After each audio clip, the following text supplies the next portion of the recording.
The expensive champagne flowed freely at Sterling Enterprises' annual executive party. But I nursed my sparkling water, watching the scene unfold from my corner of the grand ballroom.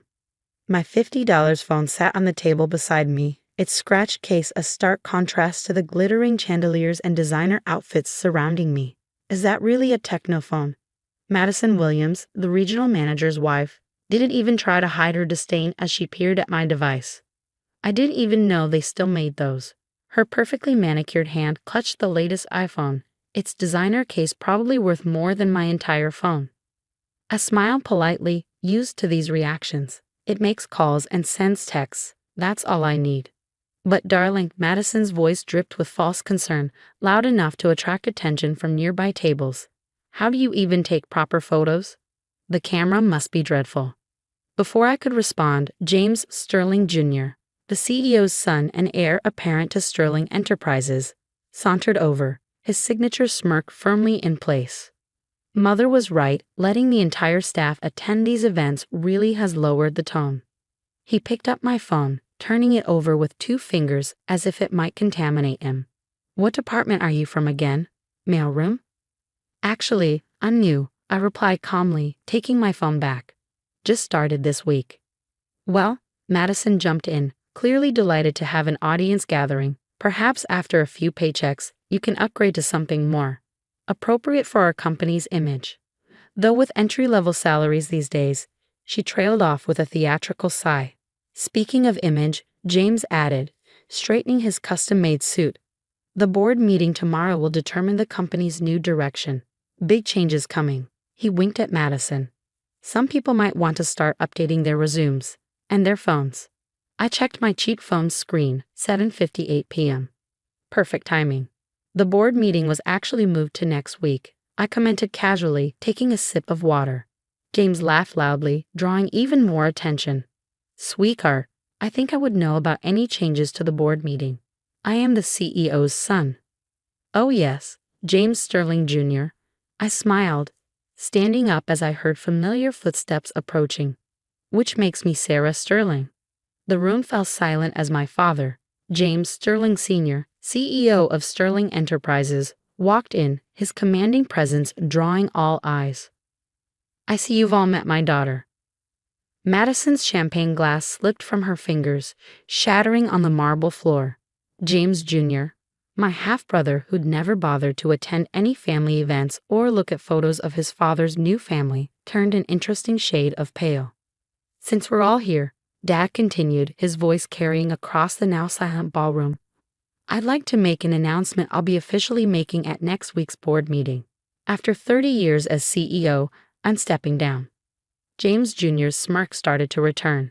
And I'm proud to announce that after completing her MBA at Harvard and spending the past 5 years turning around our international divisions under a different name, my daughter Sarah will be taking over as CEO, effective immediately. The silence was deafening. I could practically hear Madison's jaw hit the floor. But James stammered, I'm your son. The heir. I've been working here for 3 years, Dad cut in smoothly, during which time you've spent more money on designer suits than you've brought in through deals. Meanwhile, Sarah has increased our international profits by 300%, while living on an entry-level salary and using a basic phone because she wanted to understand every level of our business operations. I pulled up my company performance charts on my trusty $50 phone, projecting them onto the ballroom's presentation screen. Actually, it's 324% profit increase. Would anyone like to see the quarterly breakdowns? The next hour was a blur of executives who'd ignored me all evening suddenly discovering they'd always wanted to discuss international market strategies. Madison's attempts to apologize were almost as entertaining as watching James Jr. try to explain to his friends why he'd never mentioned having a sister. But the real work was just beginning. I'd spent 5 years learning every aspect of our business, from the mailroom up. I'd seen how middle management like Madison's husband treated staff when they thought no one important was watching. I'd experienced firsthand the toxic culture my half-brother and his friends had created in upper management. And now, as CEO, I had the power to change it all. My $50 phone buzzed with a text from Dad. Ready for phase 2. I smiled, thinking of the restructuring plans already prepared on my laptop. James Jr. had been right about one thing. Big changes were coming to Sterling Enterprises. Just not the ones he'd expected. The party wound down around midnight. But I stayed behind, sitting in what would soon be my office, looking out over the city lights. The same view James Jr. had probably imagined would be his. My cheap phone sat on the expensive desk, a deliberate reminder of where I'd started and why. The door opened and closed quietly. "Your mother would be proud," Dad said, sitting down across from me. She always said success wasn't about having the most expensive things, but about understanding the value of everything. I thought of my late mother, who taught me that true worth wasn't found in designer labels or latest gadgets. "The board meeting next week will be interesting," Dad finished, smiling. "Especially when they see the evidence you've gathered about certain executives' creative accounting practices." My phone buzzed again. An email from HR confirming receipt of my restructuring plans. Phase 2 would start tomorrow, bright and early. Madison's husband had been skimming from employee pension funds. James Jr. had been inflating his expense accounts and taking kickbacks from suppliers. And I had documentation of all of it, gathered methodically over 5 years while they were too busy judging my phone to notice what I was doing with it. "Get some rest," Dad advised, heading for the door. "Tomorrow's going to be a long day." I picked up my $50 phone, checking the secure folder containing 5 years' worth of evidence. Yes, I agreed. It certainly is. For some executives at Sterling Enterprises, tomorrow would be their longest day ever. And I'd record it all on my cheap phone. The next morning, I arrived at Sterling Enterprises at exactly 7 a.m., my $50 phone and 5 years of evidence securely in hand.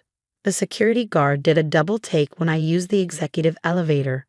Apparently, James Jr. had sent a company-wide email at 3 a.m. claiming I was an imposter. "Miss Sterling," my new executive assistant, Thomas, greeted me. He'd been with the company for 20 years and had seen everything.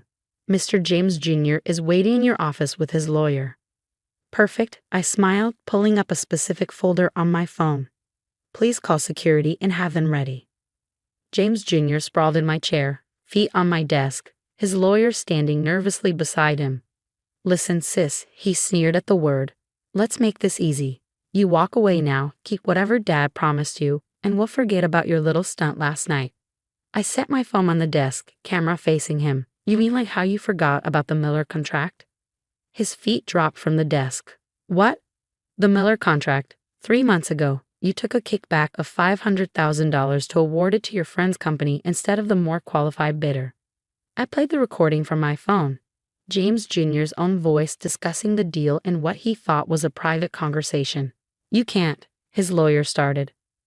"Oh, but I can. You see, while everyone was busy mocking my cheap phone, they never noticed it recording their conversations. Legal in this state with one-party consent, by the way."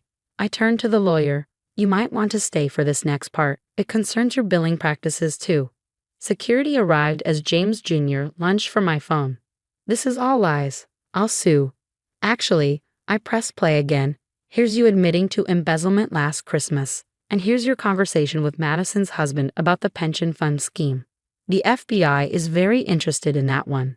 The lawyer quietly gathered his things and left. By 9 a.m., Madison's husband had been escorted from the building, his computer seized by corporate security. By 10 a.m., 3 more executives had resigned rather than face audit findings. James Jr. was still yelling about lawsuits when security removed him from the premises. "Your brother's friends are all resigning," Thomas reported, bringing in more documentation. "And Madison is in the lobby, insisting she needs to speak with you." I checked my phone's calendar. The board meets in an hour. Let's make her wait. The board meeting was everything I prepared for. 5 years of evidence meticulously gathered and organized. Every questionable deal, every misused fund, every instance of harassment or discrimination I'd witnessed while working entry-level jobs throughout the company. "Ms. Sterling," one board member sputtered, "this is unprecedented." "No," I corrected. "What's unprecedented is how long this corruption was allowed to continue. This company was built on innovation and integrity. Today, we return to those values." My phone buzzed. A message from Dad. "Your mother would be proud." By evening, Sterling Enterprises had a new organizational structure. Qualified employees who'd been overlooked due to office politics were being promoted. The pension funds were being audited and restored. And my brother's old office was being converted into an employee daycare center. Madison finally caught me as I was leaving.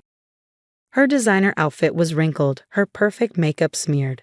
"Sarah, please, you have to understand. We never knew." "That's exactly the problem," I interrupted. "You never bothered to know anything about people you thought were beneath you. How's that working out?" "My husband. The pension funds. Please, we can work something out." I held up my cheap phone. "Everything's already worked out. It's all documented right here on my embarrassing little phone. The authorities have copies." I stepped into my car, then paused. "Oh, again, Madison. I'm keeping the phone. It reminds me never to judge someone by appearances." The next few months transformed Sterling Enterprises. Employee satisfaction skyrocketed. Productivity increased. Even our stock price jumped when the market realized how much dead weight we cut. James Jr. tried to contest Dad's decision, but it's hard to claim rightful inheritance when you're under federal investigation for fraud. Last I heard, he was looking for work, but his reputation preceded him. Madison's husband took a plea deal. She sold her designer handbags to pay for his legal fees and moved in with her sister in Ohio. 1 year later, I sat in my office, looking at the same view I contemplated the night of the party. My $50 phone sat in a frame on my desk, retired but preserved as a reminder. Beside it stood a photo of my mother, smiling proudly. A knock at the door interrupted my thoughts. "Miss Sterling, the new employee orientation is starting." I smiled, picking up my new phone, still not the most expensive model, but chosen for its functionality rather than status. "Thank you, Thomas. Let's go welcome them to the new Sterling Enterprises." The orientation room was full of eager faces. I took my place at the podium, my simple phone recording for training purposes, just like its predecessor had done. "Welcome to Sterling Enterprises," I began. "Let me tell you a story about a $50 phone and what it taught me about true value. Because sometimes the best revenge isn't just about getting even. Sometimes it's about making sure no one else has to experience what you did. Sometimes it's about changing an entire culture, one recorded conversation at a time. And sometimes it's about keeping your cheap phone as a reminder that appearances can be deceiving, and the most powerful weapon isn't the most expensive one. It's the one people underestimate.